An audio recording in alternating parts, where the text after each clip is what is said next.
first of the month. Right. And that if there was something that went wrong with the car, they could deduct that from the money? Right. That was an idiotic thing to say. I know, I agree. But you agree that you wrote it? Yes. What else did the note say? That was the most important part. The rest was just, Okay, fine. yeah. So you decided to buy the car? Yeah. Now I got the backstory. Wonderful. Yeah. Get on with it. Why did you stop making payments on the car? Later on, me and Sarah were talking on the phone, and she said, "Oh, I'm so happy that you hooked me up with Oliver, that I'm not worried about it. You can just keep the car." Word for word.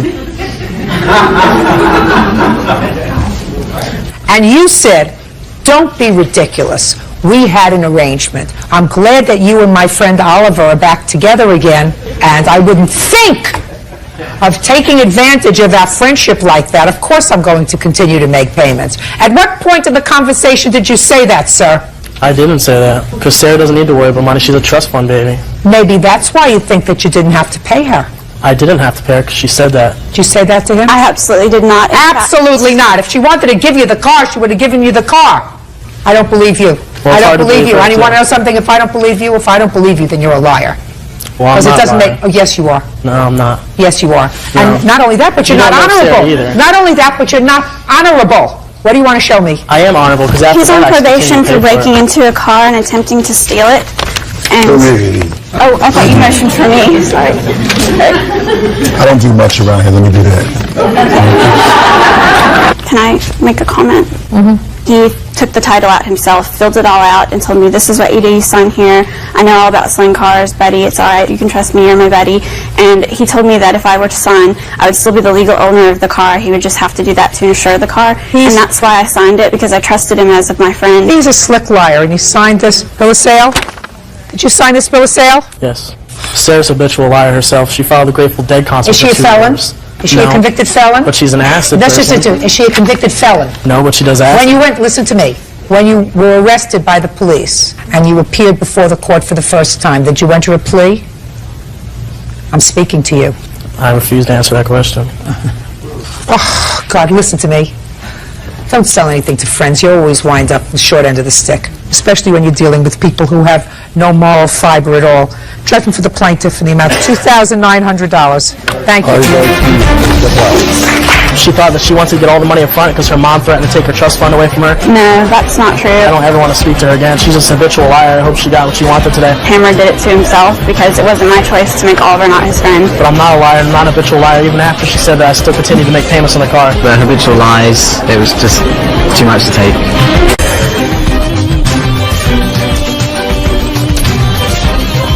Now, this is case number 226 on the calendar in the matter of Durant versus Lockhart. Parties have been sworn in, Judge. You may be seated. Have a seat, please. Valerie, how old are you, dear? 16. And the lady standing next to you is your stepmother? Yes. And Miss Lockhart is your grandmother? Yeah. And you are her? Mother.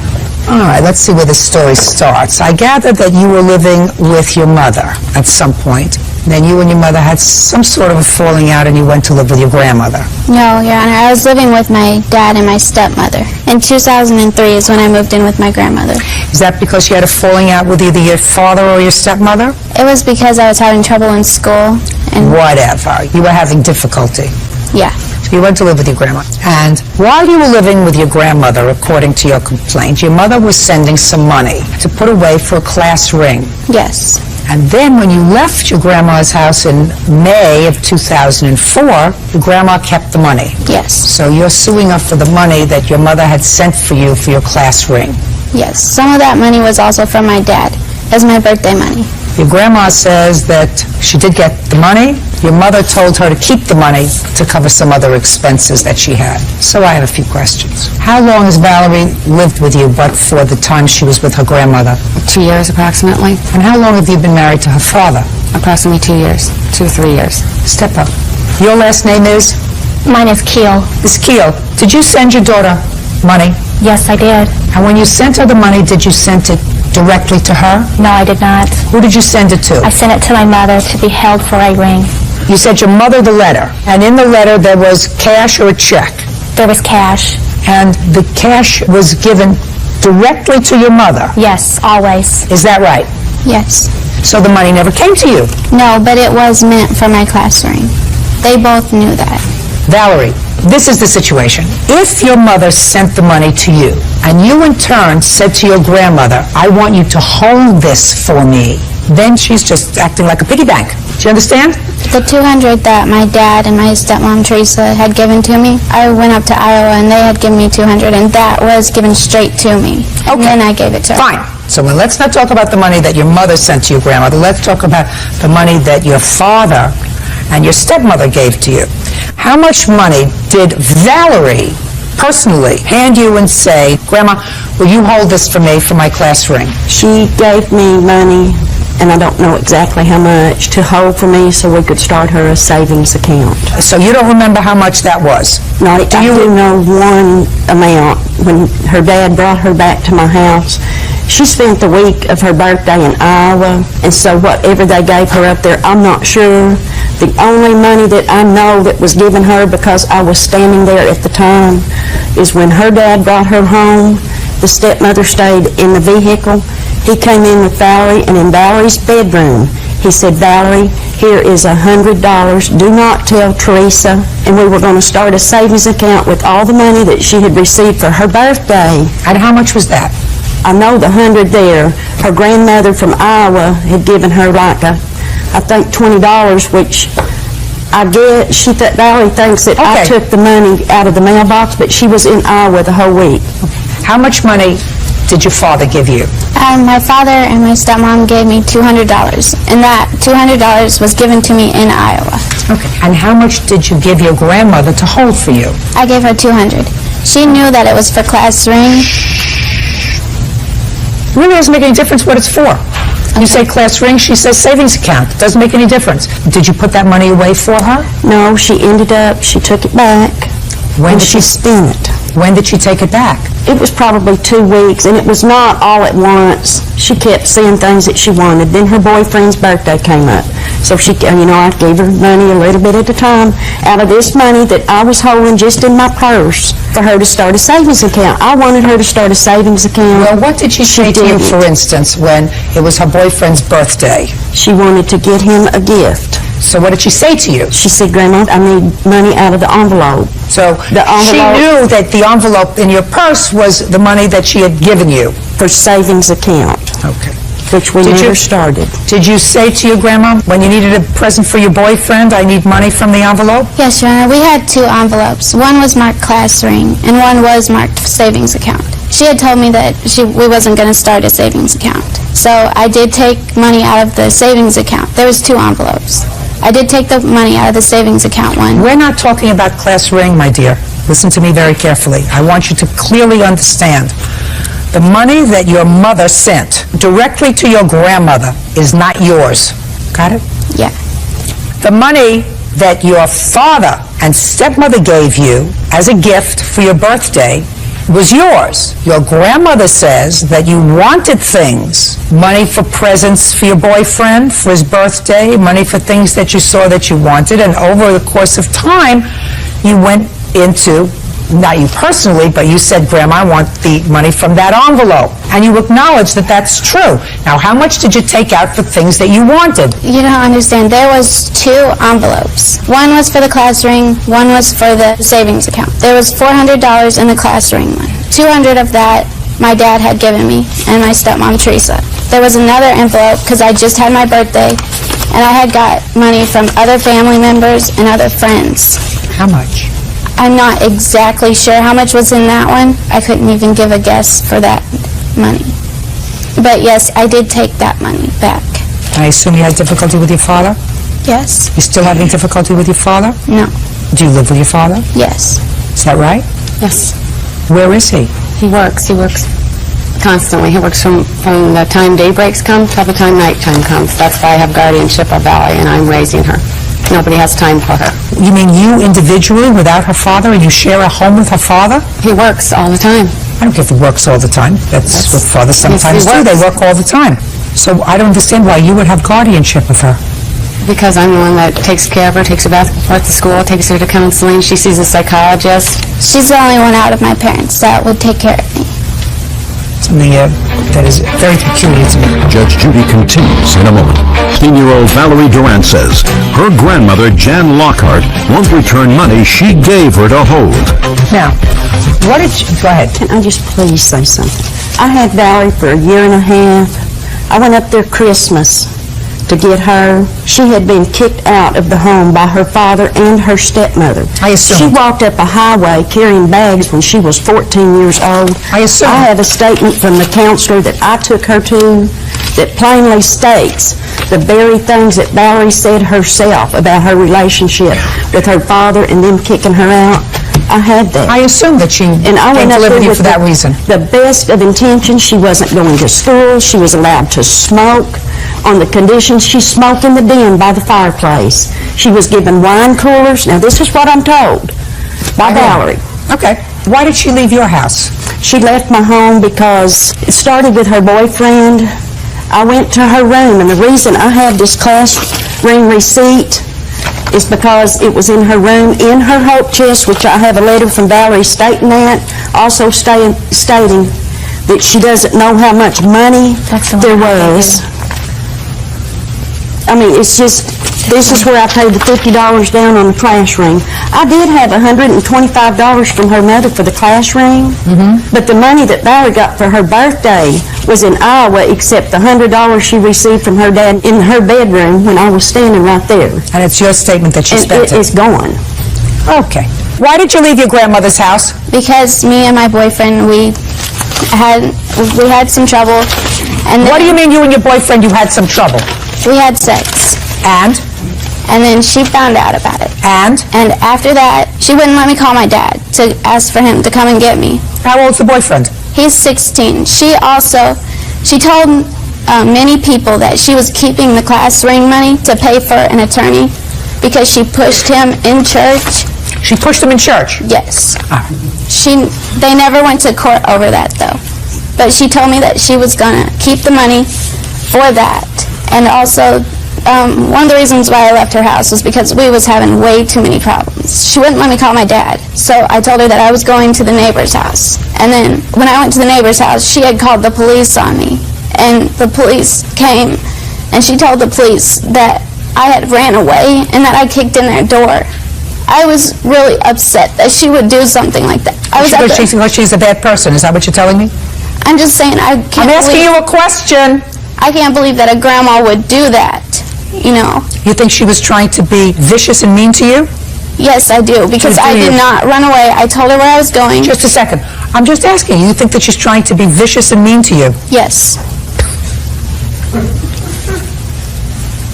Where's the boyfriend?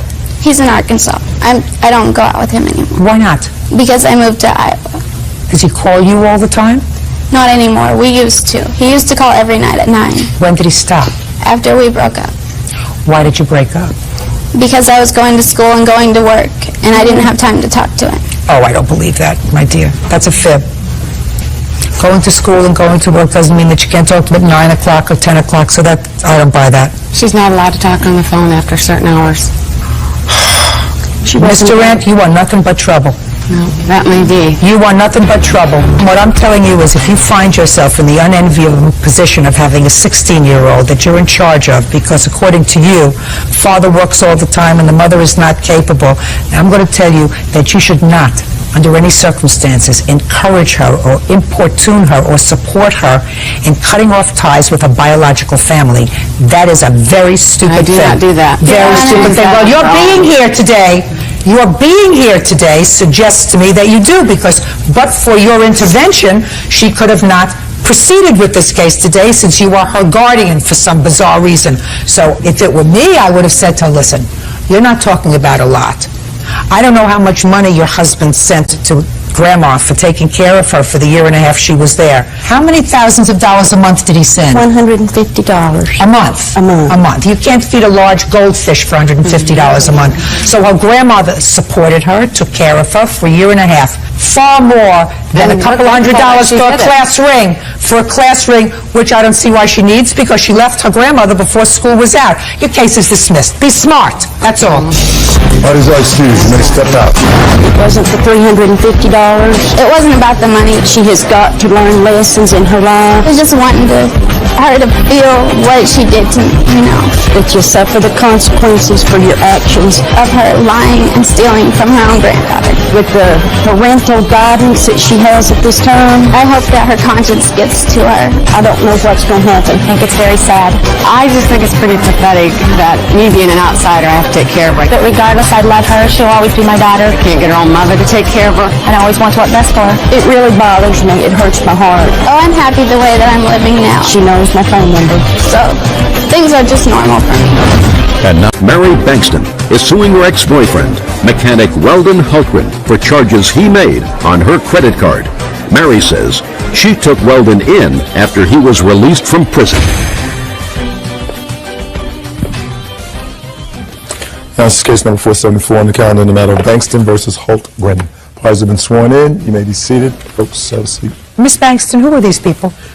This is April Holgren, Lois' daughter, and my fiance, Randy. And who is this? It's my fiance, Tara Harris. Everybody brings a fiancé. What do they have to do with this case? Anything? She's seen some stuff and heard some stuff, and other than that, that's about it. Okay. According to what I read, Miss Bankston, he used to be a friend of yours or a boyfriend of yours? He used to live with me. Lived with you as a boyfriend? Yes, ma'am. And then he went to jail? No, ma'am. He lived with me after he came out of jail. What year did you go to jail, sir? In January '92, And how old was April in 1992? 7. Who did she live with? When I was in jail, she lived with my mom and my dad. What happened with that? They died. When did they die? In '96, my dad died, and in '98, my mom died. What happened in 1998? She went to live with a friend of mine for a little while, and her mother come got her. After that, Mary went and got her out of a motel room. How old was she at the time, Miss Bankston? She was 13 when I took her. How did you find her in a motel room? She called me and told me she wanted something she hadn't eaten in a few days, and I took her something to eat. And when I got to the motel, it was a bad place for her to be, and so I took her with me, and I raised her until he got out. When did you get out? In 2001, October 2001. Were you in communication with Miss Bankston while your daughter was living with her? Yes, ma'am. And what did you tell her in this communication? Told her I appreciated everything she was doing for her. Who was supporting her at the time she was living with you? I was. When you got out of jail, Mr. Holgren, where did you go? I moved in with Mary. Mary and your daughter. Yes, ma'am. Did you go to work? Yes, ma'am. Did you start supporting the household? I was pulling my share, ma'am. What was he paying for? He was paying like the electric bills, and I paid the house payment because it was my house before he came along, and he paid the electric bill and things like that. He was pulling his weight as long as he lived there. Yes, ma'am. Did you ever ask Miss Bankstrom how much she spent on your daughter while you were incarcerated? No. Why not? I don't have any idea why I didn't. Well, this lawsuit's very simple. It said that at some point you used her credit card after you got out of jail while you were living with her. You used her credit card. You told her you would pay for the bills on her credit card, and you didn't. And you owe her some money, $1,100. Right. So? She got me some credit cards off her account, and went and ate on them and done some stuff on them. I took my boy to the World Series, Little League World Series up in Oklahoma on a gas card, and other than that, I was paying them until I left. And so what happened when you left? I don't know, it wasn't a good scene. Did you leave with your daughter or without your daughter? I left without my daughter. So you left your daughter there?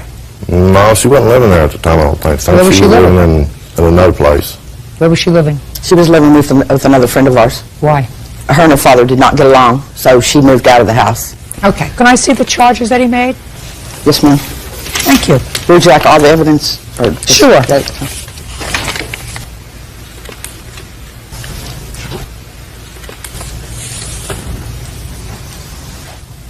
Golden Corral, That's an eating establishment. Japanese Palace. Another eating establishment. I have several eating establishments that we ate at on my credit cards, too. Well, this is a lot of eating out. Been 10 years since I ate out anywhere, so we kind of ate out pretty regularly. So why don't you pay for it? Well, I really don't feel like I owe anything on that, because I done some other things, I don't want trying to get anything from her that I've done over there. I mean, you know. Well, give me an example, sir. I put a storage building in the backyard. It was like $900-something bucks. I helped put a central air and heating unit in her house. I was labor on there. I put some electrical work in the garage and stuff. Well, how much do you think it takes to support a teenager, sir? A month? Quite a bit. Listen, you know, if you have a large golden retriever, you can't take care of a large golden retriever for less than $100 a month. So would you say it costs $200 a month to take care of a teenager? At least. Let's try 3. Yeah, probably. 14 months, right? And she was there 14 months, and you didn't pay any support, right? So why would you stick her with $1,100 worth of bills? The bottom line is that it was kind of crazy over there. There's several things that happened, and you know, she wrecked my motorcycle and all that. You know, right there at the end. She wrecked my motorcycle. She wrecked your motorcycle. I couldn't understand. She wrecked your motorcycle. How'd you do that? Well, she took off on it and crashed That he it. wouldn't even have if I had not had financed it for him. And I was without the motorcycle for 3 months. I paid $500 a month on that while I was in the shop. $6,500 a month. Well, did she do that on purpose? Well, I told her not to get on it because she never rode one before, and she took off on it on her own wheel and crashed it. Hurt herself real bad. You know, and then right before I got the motorcycle, I was going to refinance the motorcycle because she kept hounding me about getting it refinanced, Because she was on a loan. Right. And, Well, she asked you to refinance it because she didn't want to be on the loan. Right. Well, So that sounds right to me. Well, I finally did that, and the day I was No, he going didn't. the day I was going to refinance it, she called me and told me that she wasn't going to sign off on that loan until I give her $1,000. And I said, well, I ain't give me $1,000. And I went out there and traded it in and got it out of her name anyway. What a prince. This is your fiancé. Is there anything you want to say to me? Yeah, do I need to stand up? You do. I just have one comment, and that is whenever he went to refinance the motorcycle last year, he got his credit report and got it back, and it was about that thick, where he only had 4 credit cards in his name that he had gotten since they split up. Well, this had 18 open accounts on it. We're not talking about the charges for those. I know, but what I'm saying is... What's your name? Tara Harris. Miss Harris, how old are you? 32. You have children? 1. How old? 12. Who supports that child? Me and him support him, and I get child support. Get child support from the child's father? Yes. Get child support every month? No, ma'am. Every week? No, ma'am. How often? Supposed to get it every month. Yeah, and what happened? He's been living at my house. He was with his dad. He's been living with us for the last year. Oh, so before that he was living with his father? Yes, ma'am. Were you paying child support Yes, to his father? How often? Out of every paycheck, weekly. Now, when you don't get child support from his father, does that annoy you? Yes, ma'am. And that child is biologically related to you. Correct. And biologically related to his father. How do you feel about somebody who doesn't feel any responsibility to somebody who supports their child for 14 months? She lived with me for 5 years before he got out. 5 years. And pays for clothes, doctor, shoes, vacation, everything else. And doesn't say, as soon as I get out, I'm going to start paying you back for whatever you laid out, because I know that that's my responsibility. Think that kind of person has good moral fiber? Actually, I think Bubba does have good moral fiber. He just, he didn't work for 10 years. He didn't have the money. Well, he does now. Yes, ma'am, he does, and he really just a second. appreciates. Just a second. I don't care if he appreciates. You got to put your money where your mouth is, honey. Appreciating is not good enough. How could you say he's got good moral fiber? He's working now. And if his child was supported by a stranger for 5 years, and not only supported by, but nurtured by, stayed with, took care of when she was sick, whatever else, you start paying that back. You start saying that was my obligation. And because I committed a crime doesn't mean that I don't have that obligation. So instead of not paying her support, now, I'm not talking about a year ago or 2 years ago, I'm talking about now. Instead of supporting your child, to whom he is not obligated in any way legally, you should send that money to her. She's not even suing for that money. I would love for her to do that. Well, she says as he used the credit card, $1,100, and that he should pay. Don't you think he should pay that too? Minimally. No, I don't think he should pay that credit card debt. You think he should pay her for supporting his daughter? He's probably, yeah, I would say that he's probably responsible for that. Well, I she's know not that she suing. claimed She's not suing him for that. She says, I took that responsibility on myself, and I'm not even going to pursue that. I just want what he's supposed to pay me on the credit card when he left. You get my drift. Yes, ma'am. Good. Judgment for the plaintiff in the amount of $1,100. That's all. I felt he could buy other things. He could buy a new Harley, but he couldn't pay me $1,100 for credit card bills that he charged up. What her grateful for? I mean, I don't know what I've done. If she wouldn't have been here, I don't know where she'd be, you know? He has somebody else. I have somebody else. We're friends. We have a daughter together. I'm just glad she's going to get paid so I don't have to hear him argue anymore. I will never put nobody on my credit cards ever again. Personal trainer Raymond DiNardo for misrepresenting the sale of an Incredible Hulk comic book on eBay. Raymond claims James got what he paid for. Buy it in the courtroom, please. Now, this is case number 510 on the calendar in the matter of Lovegood versus DiNardo. Parties have been sworn in, Judge. You may be seated. Ma'am, have a seat. Mr. Lovegood, according to your complaint, you did what a lot of other people are doing these days, and you bought something off the internet. What you bought was what you thought was a rare comic book, rare and valuable comic book, from Mr. DiNardo, who had put it on the internet. You paid him the money, and when you got the comic book, it turned out to be, according to you, not what you had bargained for. Mr. DiNardo says you got exactly what you bargained for. He sent you the comic book that he had, in fact, advertised on eBay or what? Correct, ma'am. What kind of comic book was this, Mr. London?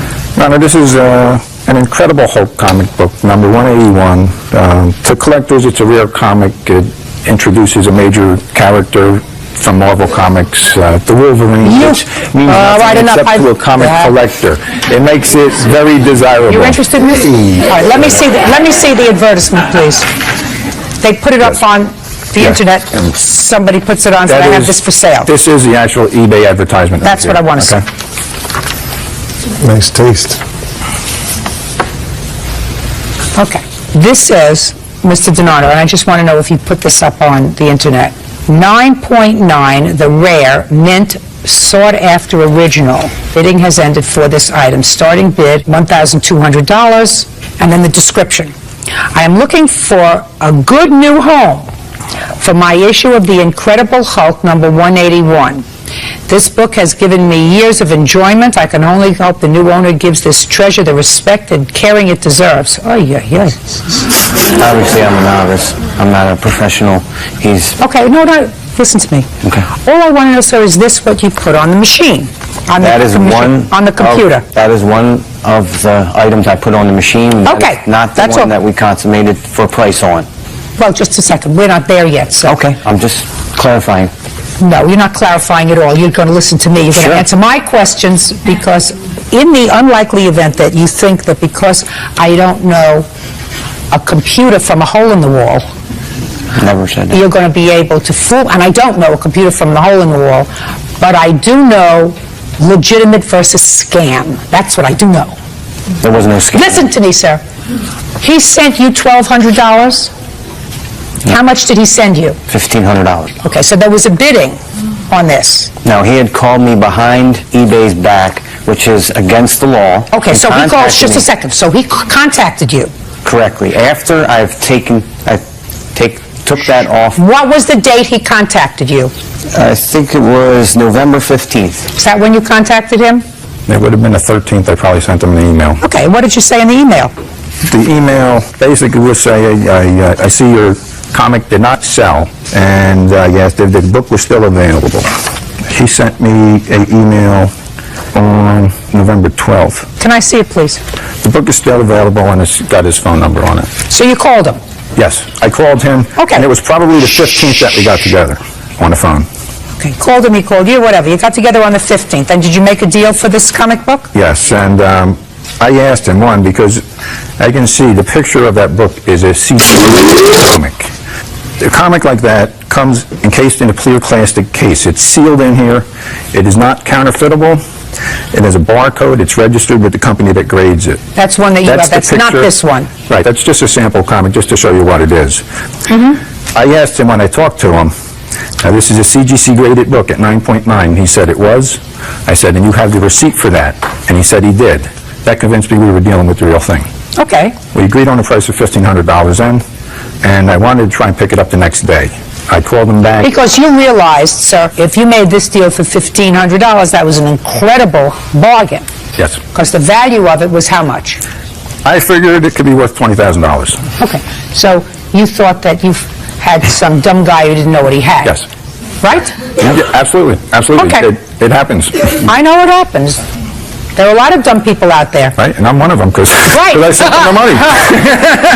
Because you got a piece of junk and he's got your $1,500. Exactly. Yep. Go ahead. So anyway, I tried to call him back an hour later because I had to arrange to, we're 6 hours away. Let me ask you a question. Cut to the chase. You sent him the $1,500. I wanted to drive up there and pick it up. That way, I give you the money, I got the book. It didn't happen. Due to my job and maybe his, I don't know, we couldn't get together. On the 22nd, he called up and talked to my wife. He said that he was going to send the comic down to us. If I liked it, I could send him the money.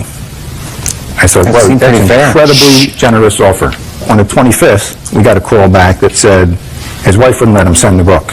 Because not Without without money. it being paid for. Sure. Right? Can't blame A lot of that. scammers out there. Sorry. During that conversation, I said, well, I believed he had this book, that it was a 9.9 graded book. We arranged to wire the money, and that cost $109 actually, plus the $20 shipping. Still would be nothing if you could sell it for 20 grand. Absolutely. And I got to tell you, my wife is sitting there, and you're thinking I'm a nut and stuff, but I don't spend $1,500 on a comic. I never have. In this case, I would, and the only way my wife would let me do that was I said, look, I sell the comic, you keep the money. So anyway, I proceeded to wire Sounds the like money. she's the only one who's got a brain here. Judge Judy continues in a moment. Raymond Donardo, when he bought an Incredible Hulk comic book from him on eBay. You wired the money, sent you the comic book, and it wasn't what you thought it was.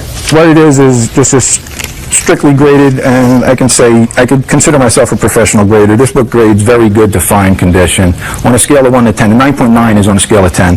This is about a 5.5. Its value is about $300. And so you contacted him immediately and he said, send me my money back. Yeah, I said, I don't Okay. know, When you put this 9.9 comic book on eBay, did you or did you not own it at the time you put it on eBay? I did not, Right.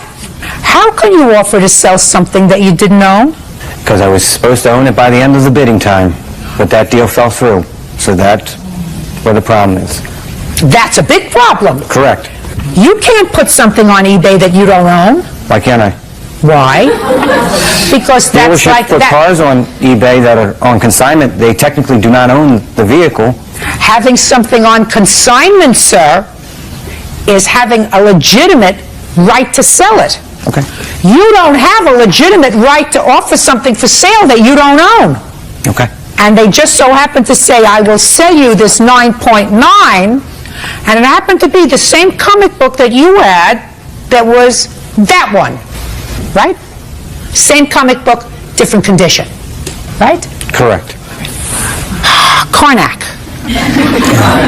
What are the statistical probabilities of one schlepper who knows nothing about comic books having a nexus to two of the same comic books, The Incredible Hulk, at the same moment in history, and putting them on eBay at the same moment in history, one that's worth $300 and one that's worth $20,000?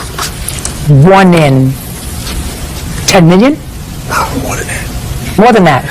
They are, One in, I'm not talking to you, I'm talking to my friend over here. One in 20 million? Probably more than that. So now I want you, Mr. Donardo, to reduce what Bird, who was a very conservative man, by the way, has calculated at a 1 in 20 million plus probability of you having your hands on the same two magazines at the same moment in history when he wanted to buy it. Reduce that for me. okay. Actually, it was a week apart, but I had no idea that somebody that had sold so many comic books would think that he would be getting a $1,500 comic book that was sold for $20,000. It just did. I assumed that he was talking about the comic book that I originally had sold. It just doesn't make any sense that he would think, oh, okay, this comic book I'm getting for $1,500, and I'm going to make $18,000 off of that. Does that make any sense? It doesn't. He went behind eBay's back, which is illegal. Just a second, did you hang up the phone on him? No, I did not. But he's already admitted malice. Listen to me. No, he just thought you were a schlemiel. Uh-oh. He just thought you were a schlemiel. He didn't realize that you were a scam artist. There's a difference between being a schlemiel and a scam artist. Let's say you go into somebody's house that's having a tag sale, and you see this comic book in a big old bin of junk that they say, listen, you can buy the whole barrel of stuff for $10. He says, I'm spending $10. This is worth $20,000. That's why a lot of people get paintings and wonderful pieces of antique stuff, because one man's treasure is another man's junk. You see, me, I wouldn't pay a quarter for this because it just doesn't appeal to me. Right? Your wife wouldn't pay a quarter for this unless you told her you'd give her the profit. She's just not interested. But what you did, sir, you see the statistical probabilities of you auctioning off around the same time two of the exact same magazines and one of the ads, putting down here. You have the other ad, by the way? No, I don't. No, you don't. You don't? Why wouldn't you have the other ad? Because I moved and the Because you moved. Right. It's on eBay. Listen to me, sir. Move on this. Okay. Judgment for the plaintiff for the amount of $1,500. That's all. Can I have the comic book back? Bye. Parties are excused. You missed up. Can I have the comic book back? You may not. Okay, thank you. Well, I had a client at work that was willing to sell me the book for $3,000. I was told there is only one in existence. It's owned by a comic shop in Hawaii. Its asking price is $50,000. Never sold a comic book, never used the eBay before, never sold or bought, and will probably not again. It's all scam. And now the next case. All parties in the matter of Lopez versus Valladares, step forward, please. 25-year-old nurse's aide, Karina Lopez, is suing her former friend, 27-year-old nursing attendant, City of Valladares, for ripping the seat of her car. Karina says the incident took place during a night of drinking and clubbing. Ms. Lopez, on the 15th of January, you, the defendant, and a bunch of other friends decided to go clubbing. You met at somebody's house. According to you, the defendant started to drink. She also took some medication. She said she had a headache. She got very drunk. You went to the club. You drove in your car. The defendant tried to get into the club, and she was denied entrance to the club because, according to, I think, both of you, she was too drunk. They wouldn't let her in. So you put her in your car. Right. To sleep it off, and you went in with your friends to the club. And when you came out of the club, you found the defendant still in your car, and the seat in the car was cut. She says she doesn't remember doing anything to your car and doesn't know how that damage occurred. Do you have pictures of the car? Yes, I do. Let me see it. Now, is this on the front passenger seat or the rear Front passenger seat. Is that the seat that she was sitting with driving to the club? No. Who was sitting in that passenger seat? Miss Hara. That's this lady? Yes. Okay. When she exited the car, what time was it? Miss Hara, it was 10:30. At night? Right. Dark? Yes. And you didn't examine the car when she left? No. Did you examine the car before she got into the car at 10:30? Yes. You looked in the car seat? Don't say anything that's not true. If you say anything that's not true, I will hold that suspect. If something doesn't make sense, it's usually not true. Do you understand? Yes. Where did you find Miss Valladares? Yes. When you came back to the car 2.5 hours later, where was she seated? In the front passenger seat. And what was she doing? Sleeping. Did you see any sharp objects in her hand? No. Did you see what had caused the damage to the car? No. Did anyone see what had caused the damage to the car? No. So how do you intend to prove that the defendant caused the damage to the car? Well, This looks like a tear. Looks like something got caught on it.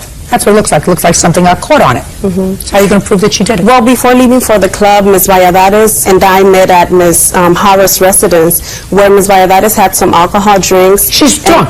I've already laid the framework. She was drunk. You knew she was drunk. You went to the club. They wouldn't let her in. You put her in the car. You came out. She was still sitting, according to you, in the front seat of the car. And later on, you noticed the car was ripped. As we helped Ms. Valladares exit the car, that's when I realized that there was a tear on the seat. And you saw no sharp objects in her hand? No, I did not search Ms. Valladares. I don't know what happened. All I know is that the tear was not there. No, all you know is the tear was not there when she got into the car. Right.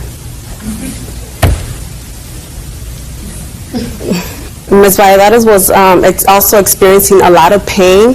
The reason why she took the pain reliever is because she had gotten her tongue pierced the previous day. What does that have to do with, what does that have to do Well, I'm assuming that maybe she was in a lot of pain and I don't know. I don't know either. I don't know how it happened. Neither do you. Your Honor, may I come up? Sure. When we went to drop off Cydia to the car when Cydia let her inside the club, the tear wasn't there. You don't know that at all. Yes, I do. No, you don't. I helped Karina put her. You don't know that at all. Madam, listen to me. 10:30 at night. It's dark. She's getting into the car. You're struggling to get somebody who's drunk in the car. Don't lie. Ms. Valladares says that you took her property and refused to give her back her property, her pocketbook, her keys, her cell phone, unless she agreed to pay for this. Did you do that? No, Your Honor. Ms. Valladares left her property behind in my car. She called me later on the following day and said she would come by and pick up her belongings. She never showed up. On the 17th, I offered to deliver her belongings to her. She said she had a lot of things to do and was going to be unavailable that day. On the 22nd, when I finally seen her, I delivered all her belongings to her. Were the police called at any point? Yes. Did you call the police? Yes, Your Honor. Police contact you? Yes. They told you you had to give her property back? No, they contacted me because the police officer said that Ms. Valladares feared for her safety at work. That's what I was told. At that point, did you give her back her property? On the 22nd, when I finally Just answer seen my her. question. After the police spoke to you, did you give her back her property? No, they didn't ask for it, and they did not want to take possession of her property. I offered to give her property to the police officer because I was unable to contact Ms. Valladares. Okay. Get a patch for the seat, madam. You cannot establish that, to my satisfaction, that she caused the damage to your car, and you have no right to take her property and hold it hostage. That's all. Always excuse, you may step out. I was just going out to have fun with somebody, and because I felt that I could trust her. When Ms. Valladares exited the car, I seen the tear. She said that somebody was going to get killed if I didn't pay for her car. Not true. We don't have a friendship no more. I thought she was a good friend before, but apparently not. And now the next case. All parties in the matter of Velasquez versus Flores. Step forward, please. 24-year-old hotel manager Andrea Velasquez is suing her former friend, 24-year-old pharmacy technician Lizette Flores, for the cost of a gym membership. Lizette says she never signed a contract. Ms. Velasquez, according to what I read in your complaint, you and the defendant were very good friends, and for a period of time you lived with the defendant at her parents' home. Correct. And at some point you decided to go and sign up for a gym membership. Correct. You did sign up for you and the defendant. That's right. She went a couple of times, decided she didn't like it, and didn't pay for her membership. You want her portion of the membership that you signed on for because they're coming after you for that amount of money. That's correct. Ms. Flores says there was never an agreement between the two of you that she was supposed to pay for this gym membership, and she honestly believed that you were buying this membership for her as a repayment for living with her family, I assume rent-free, for how long? 2 years. 2 years. What were you doing living with her family for 2 years? I got out of a bad situation with somebody, and so did she, and then her parents were moving. We all agreed to chip into an apartment together. I paid rent every single month the 2 years that I was there to her how much father. money did you pay? $100 a month. Now tell me about this gym membership. I was attending Fullerton College. Her and I had previously discussed signing the gym together. I said, okay, I went to school. They had a membership deal, so... You went to school on what date? January 31st of 2002 is when I signed up. So you signed up for the two of you? Correct. Can I see the contract that you signed? Yeah. This is my contract. This is her contract that I signed for her.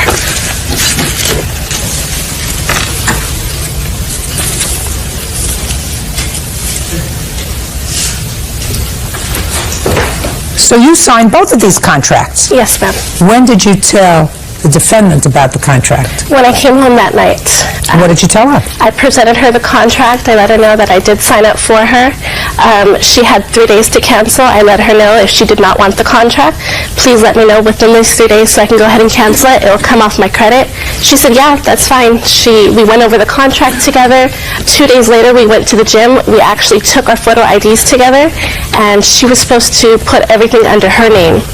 But I didn't feel confident enough in her because she was barely trying to establish credit. And I kept it under my credit as long as I told her, just as long as you pay for it, give me the checks monthly. She agreed to that. There was nothing here with her name on it. Well, it's because it's under mine. She never transferred. If you look on the original contract, it's all under my name, and underneath it says her name, Lizette Ramos. I understand that, madam. But you bring me what this credit history is and the amount of payment. Correct. And this says what all the payments are up from the very beginning. And what I say to you is, show me your payment history. I don't have that with me. She says that you weren't paying yours. So wouldn't it strike you, since you signed up for the two of you at the same time, wouldn't you think that the smart thing to do was to bring something that showed your payments of $29 for your account and her payments for $29 on her account, since there's absolutely nothing here that suggests that this is her membership? Okay. Do you understand what I'm saying to you? I understand. All right, now, let's get to you. When she came home that night and said she had signed you up, what did you say to her? I took it as a gift. I said, thanks. Well, what did she say to you? She said, hey, I got us memberships to the gym. You just have to promise me you have to work out with me. I said, okay, that's fine. And we actually worked out for 3 days, and on the third day at the gym, she found out she was pregnant. She took a home pregnancy test at the gym. So we went home that day. We stopped going. I stopped going as well. Did you stop going to the gym at that point? I kept going. No, she didn't. You weren't friends, was that? Just a second. Oh, you were living at my house. You have two problems with me. First of all, you did not have her consent at the time that you signed up for the membership.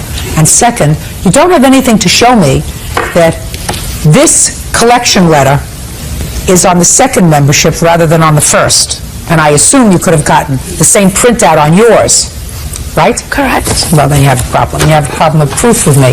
In any event, there was no contract entered into between the two of you at the time that you signed her up for this membership. She's not responsible for the membership. When you got pregnant and you took the pregnancy test and you went home, which I believe probably happened, did you expect her to remain a gym member and keep going to the gym without you? Well, yeah, she agreed to the contract. You know, I agreed to her, promising her. Sorry, babe. She doesn't owe you any money. She had married an illegal alien. He paid her off, and her family is Christian, so they disowned her. Actually, I moved out of my house on my own will, and I decided we moved together. We were good friends at then. At least I thought we were. They kicked her out of her house. She came living with us, and my parents, they treated her as their daughter. Well, she slept with a couple of my ex-boyfriends behind my back while we were living together, and who needs a friend like that? Glad she lives in misery in the trailer park with a husband that beats her, so that's good enough for me. And an assault. Court come to order. All rise. Be seated, please. Case 2097, Duran versus Shaw. Thank you. You're welcome. Mr. Duran, the defendant is the property manager at a place where you used to live. Yes. And you are suing her for evicting you from that place. You want a whole bunch of money. You're suing her for $10,000 for your moving expenses, for assault, for emotional distress because you had to move. Ms. Shaw says that your behavior caused you to be evicted. You violated the rules, and that's why you were served notice of eviction. So first let me know when you started living at the property that is managed by the defendant. In 2018. Did you have a lease? Yes, I did. Do you have a copy of that lease with you? Yes, I do. I'd like to take a look at it.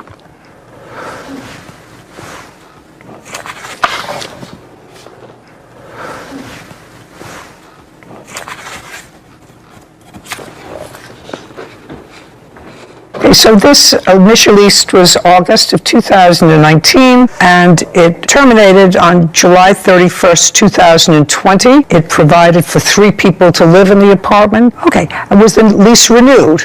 Nope. Okay. And so then you became a month-to-month tenant? Yes. And that was in February of 2020? They also increased the rent. That's okay. They're allowed to do that. That's a business. I know. They're allowed to do that. When your lease was extended on a month-to-month basis after February of 2020, would you tell me if the same people lived in the apartment as were on the original lease? No. So more people moved in? Yes. Who? That would be my sisters and my mother. Sisters? Yes. Two sisters? Yes. And when did they move in? Maybe about, maybe 2020, maybe? Couldn't really be positive. So that would have been in violation of your original lease? Yes. And it was an apartment that you were renting? And the apartment complex has a pool? Yes, it does. And the incident around, circumstances surrounding this eviction that was served on you, that happened in what month and year? It was in June of this year. How long, Ms. Shaw, have you been the property manager? Since the end of November of last year. November of 2021? Yes. And in November of 2021, did you know that there were additional people living in the house? Yes. And didn't tell her that they had to vacate, that it was in violation of the terms of her underlying lease? I had that morning, actually, when the confrontation happened. No, I'm talking about, pay attention. My question was, did you register any complaint with the plaintiff about the additional people living? And be very careful that you tell me the truth, because I know that you think you may know where I'm going, but you don't. Did you make any complaint to her November, December, January, February, March, April, or May? The answer is either yes or no about the other people living in the house. No. So I guess I'm going to start with you, because an incident occurred that resulted in her being evicted, that you're serving her with a notice of eviction. Right. Tell me when that took place, because I have to know what your reason was. That's a fair statement. Yes. Right. Okay. So in June 22, like I said, that morning I had served. What morning? June 21st or something, I believe. What kind of letter were you serving on her? I just gave them, mine is, it's just a complaint notice, saying that. Do you have a copy of that? Do you know what she's talking about? Yes, I have a copy. I'd like to see it. There you go.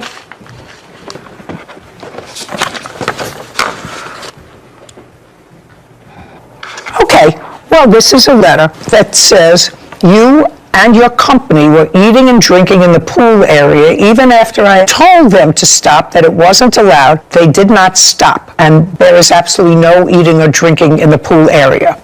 Okay, so that's the letter she served to you, and that was on June 21st. That's the letter she Now, who was eating and drinking in the pool? That would be my sister. That wasn't just your sister. No, it was her and her friend. No, just a second. Let's get it together. So your sister, who wasn't supposed to be there, but they sort of let that skate. Oh. Who wasn't supposed to be there.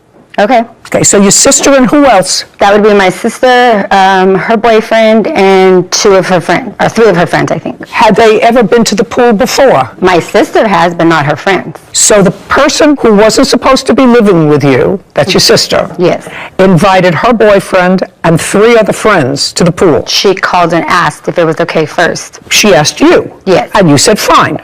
Yes. You didn't call the manager? No. Okay.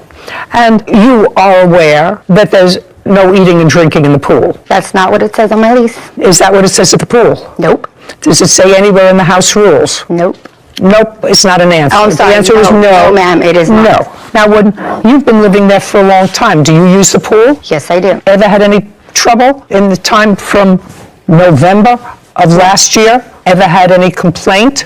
Nope. Nope, No, it's not an sorry, answer. sorry, No sorry. is the answer. No, Yeah, no complaint. no, sorry. Okay. And did you discuss with your sister and her friends that there were any rules that she had to abide by? No, I did not, because I was not home yet. Stand up. First name is? Oh, yeah. You were their boyfriend and three girlfriends. Any children? No. Do you know this lady? Yes. What happened when she came to tell you that there was no eating or drinking at the pool? So we were standing. Just what happened when she told you? She came screaming at us, telling us that we needed to get the food out and that we needed to go. Get the food out. What kind of food had you It was brought just in? pizza and like a soda and water. So it wasn't a piece of fruit. You were having a meal there, pizza and food. Had you ever seen your sister bring food into the pool area? Snacks, yeah. Yeah. Like, I'm not talking about snacks. Did she ever bring food into the pool area? No. What prompted you to order food into the pool area? It was a hot day and we were hungry, and I'm not sure. You asked your sister if it was okay if you and your friends came. Yes. Since you never saw anybody, because usually there are signs posted around a pool. I've lived in enough places to know, and the pool signs usually say no jumping in the pool, no food or drink around the pool, right? Yes. Most pools say that. Yes. Did this pool say that? It just said, like you said, no jumping in the pool, no diving, to come into the pool, but it never said nothing about food, drinks, nothing like that. Really? Yes. Okay, so now you please establish to me, Ms. Shaw, that there was notice that there was no food and drink at the pool. Their pool addendum. May I see? And then also no guest addendum. Just a second. It's all part of their... Hold on. You're Melissa Duran. Yes, I am. And that's your signature? Yes. Yes. The pool is reserved exclusively for the use of residents of the building. That's what it says. Okay. That's what you signed. No diving in the pool area, no intoxicated persons. Okay, I just want you to show me here, first of all, the only thing that they are violating is that pool is reserved exclusively for the residents of the building. That's in here, but I don't see anything about food. The new pool addendum wasn't part of their contract. So when we put out the new one, it was for more updated tenants, but we didn't serve them on the pool, we served them on the guests. Is what you're saying to me. The only thing that she signed is this, and there is no sign around the pool that says no eating or drinking. There is a sign by the pool. Do you have a copy of it? I don't have a copy of that. Why not? I texted her that I was sorry that they had food in the pool, and I did not know that. So that you knew they weren't supposed to have food in the pool? Yeah, but I didn't know they bring it. Just a second. Melissa Duran claims her former property manager, Tracy Shaw, owes for a wrongful eviction and an assault. Okay, go ahead. Because she had moved in prior to them changing the pool addendum, I posted the new pool addendum on all of the doors, and I have actually text messages of Melissa asking me, can we, the no floaties? And I said, well, of course, may I? For children and whatnot, but not big floaties. Okay. So she was acknowledging the pool addendum that I had. That I'll see. Now, she's going to show me your text messages to her. Yes. So you received the revised pool rules? Yes. And did the new pool rules say anything about guests? No, it did not. So if it said nothing about guests, you originally said that the pool is specifically reserved for residents of the complex. Yes. And according to you, the new pool rules, do they talk about having floaties in the pool? Yes, it did. Did it talk about having guests at the pool? Yeah, actually it did. And what did it say? There was no problem, just like on the original lease. It was fine to have guests in the pool. No, that's not what this says. This says that the pool is reserved for residents of the building only. Well, we were already told before that it was fine to have guests. This is the contract that you signed. Yes, I understand. So this is the first one that you signed, this one. Mm-hmm. And absent anything else, this says no guests at the pool. This says residents only. Okay. You say that it was the new rules allow you to have guests. Or were they silent? There was nothing on there saying that you cannot have guests. It was mainly just saying that you cannot have floaties, you cannot jump or run into the pool. Well, just a second. Did it say anything about food? No. Is there a new sign posted around the pool that talks about food? No, it does All I not. want to see is, Ms. Shaw, something in the new rules that talks about food. And I'm getting very bored with this. Now, when Ms. Shaw came over and told you couldn't have food, you had to get rid of the food, about what time was that? Probably like 5, 6, I'm not exactly too sure. And when had this food and stuff arrived? We brought it. We were coming in with the food. We walked in with the food. I'm pretty sure Just a second. So you and your group, 5 people, walked in with dinner to the pool area. And did the dinner include any alcoholic beverages like beer? No. What kind of drinks were there? It was Pepsi, with soda. And what happened when Ms. Shaw came over and told you weren't allowed to have the food at the pool? She came very aggressively. She came aggressively and she said you're not allowed. She out and screamed, get the food out and you guys need to leave. And so what did you do? I told her, okay, I'd get the food out, and I made a call to my sister to come help me with the food.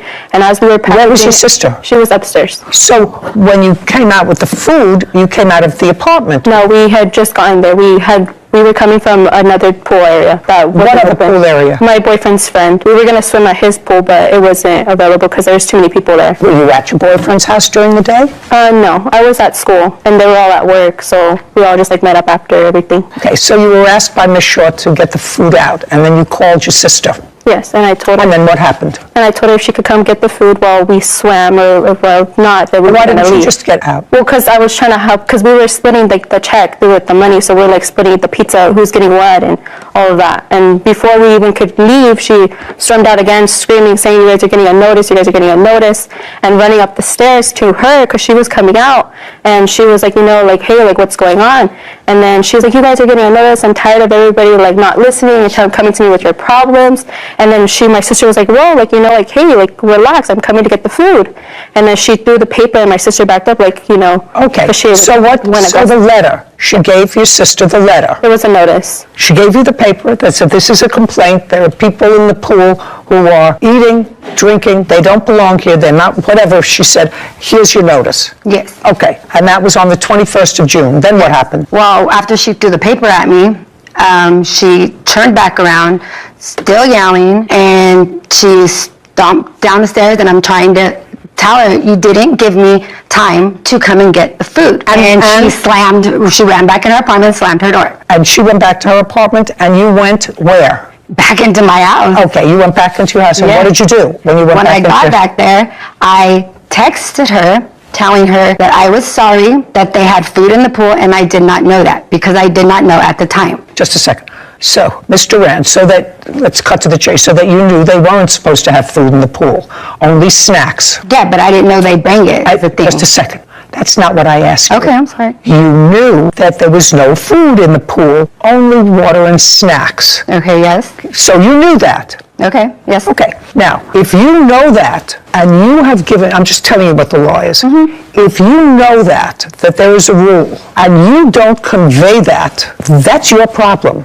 Okay? Okay. All right, so that's June 21st, when guests that you agreed to have in the pool, you didn't know that there was food there, you knew that there wasn't supposed to be food there, that knowledge is imparted to your guests. That's a legal assumption. I want to know what happened after June 21st. When were you served with a 3-day notice to quit? I believe it was on the 24th. I'd like to see it. Okay. I have 3 of the same. They sent me 3 of them. I just have to see one. Did the attorney, who you say you gave by a cash app, return any of the money? Okay, well, you served this 3-day notice to quit, Ms. Shaw, and in it, you're alleging threatens to commit a crime. So I assume that the person, it talks about a statement, threatens to commit a crime. I assume that the threat was directed to you. Yes. In any event, you were given a 3-day notice to quit, but actually you managed to get that extended to 30 days. Yes. And one of the things that you had to do was to hire an attorney. Yes. And when you hired an attorney, did you hire an attorney and pay a retainer? Oh, yes, I did. Okay. I'd like to see proof of what you paid the attorney. I don't think I bring the one that pertained to the lawyer. What I do have is him finding out what the criminal act was. No. You're a month-to-month tenant. Yes. Landlord has a right to give you a 30-day notice and say you have to quit the premises. You have no legal right to be there. My only question is, you were not given 30 days notice, you were given a 3-day notice, and I'm not actually convinced that there was a basis to give you a 3-day notice. If I called him, would he tell me that you paid him? Yes. Melissa Duran has accused her former property manager, Tracy Shaw, of wrongfully evicting her. Tracy claims Melissa was violating apartment rules. Now, if you got 30 days, and the reason you got 30 days is because you retained an attorney, I'm prepared to look to see how much you paid the attorney, because that's an expense that you have that you wouldn't have had but for the 3-day notice to quit. They're entitled to tell you to leave. I mean, You're there with too many people living in the apartment. They've already had a kerfuffle because you allowed your sister and her boyfriend and friends to come to the pool. They were told no food. They ignored them. But I don't think any of that rises to the level of grounds to give you a 3-day notice to quit. I think that if they want to tell you that you have to be out in 30 days, that's reasonable, but they didn't. They gave you a 3-day notice forcing you to hire an attorney. I'm prepared to give you the attorney's fees if you prove to me that you paid an attorney. I do have proof of that, but I do not have it with me. Okay.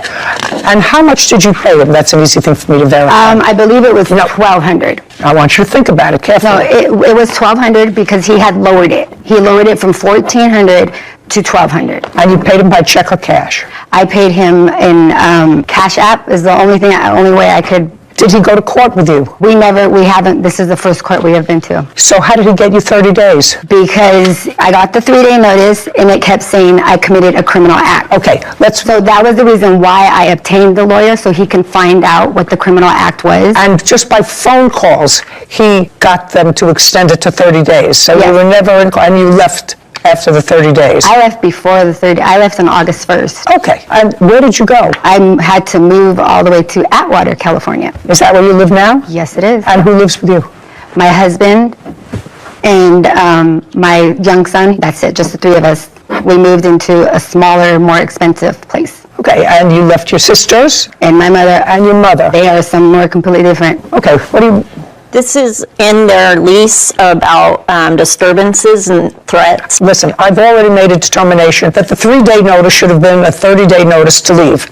I don't think that anything that I've heard today rises to the level of giving people who've been in the apartment as long as they had, especially over pizza, requires a 3-day notice. So the only question that I'm entertaining on behalf of the plaintiff and the only monetary award that I'm going to contemplate are attorney's fees. Did the attorney, who you say you gave by a Cash App, return any of the money since he never had to go to court for you? No, he did not. Just a second. If I called him, right now, would he tell me that you paid him $1,200? Yes, he would. Yes, he would. What I was going to tell you is that I did not have enough to pay him completely. I still owe him $250. So you didn't pay him. So you paid him $950. Okay, okay. I'm sorry. What do you mean, okay? No, I mean, I'm sorry, I didn't. So you paid him $950? Yes. I'm awarding you $950, which are your attorney's fees for the reason that, I'm speaking, for the reasons that I've stated, because they have an absolute right to give you a 30-day notice, tell you to leave, and there was a basis for it, actually. And you know, there was a basis for saying your guests, which is you, are not abiding by the rules. You're a month-to-month tenant. Right now, we do not intend to keep you as a tenant. We're giving you 30 days notice to find another place. I think that would have been absolutely a problem. Speaking would have been absolutely appropriate. I think a 3-day notice to quit was inappropriate given the level of infraction. So I'm awarding you the counsel fees because that's what it took to get you your 30 days. This case is over. Thank you very much. This court is adjourned. I'm disappointed in the decision. Her actions of her aggression, throwing something in my face, that was a little bit excessive. I don't feel that I got to say more of the story that continued to happen. Her actions caused me to get evicted in 3 days. They have bad character, and so I don't think that I owe them anything. I mean, I didn't think anything like would come to this, you know. I'm just glad they're gone. I'm happy to be out because I just really wanted her to be held responsible for what she did. So a trend I've seen a lot here is plaintiffs suing for wrongful eviction when they're a month-to-month tenant. And from what I've learned in landlord-tenant law in New York, I know it varies a lot from state to state, is the landlord only has to give you as much notice as your term, which if you're a month-to-month tenant would be 30 days.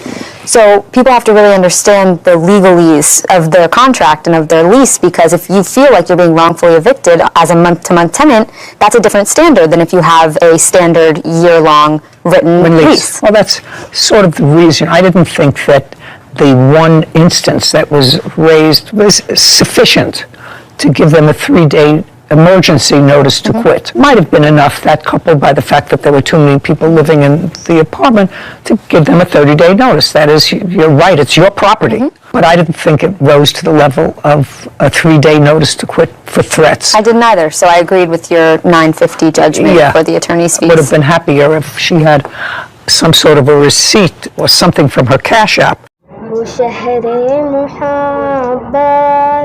जहाँ मुस्तफ़ा है वहीं घर बनाने को जी चाहता है وہ شہر محبت جہاں مصطفیٰ ہیں وہیں گھر بنانے کو جی چاہتا ہے. وہ سونے سے کنکر وہ چاندی سے مٹی نظر میں بسانے کو جی چاہتا ہے. وہ شہر محبت جہاں مصطفیٰ ہیں وہیں گھر بنانے کو جی چاہتا ہے. جہاد محبت کی آواز گونجی کہا حنظلہ نے یہ دلہن سے اپنی. جہاد محبت کی آواز گونجی کہا حنظلہ نے یہ دلہن سے اپنی. اجازت اگر ہو تو جام شہادت اجازت اگر ہو تو جام شہادت لبوں سے لگانے کو جی چاہتا ہے. وہ شہر محبت جہاں مصطفیٰ ہیں وہیں گھر بنانے کو جی چاہتا ہے. وہ شہر محبت جہاں مصطفیٰ ہیں وہیں گھر بنانے کو جی چاہتا ہے.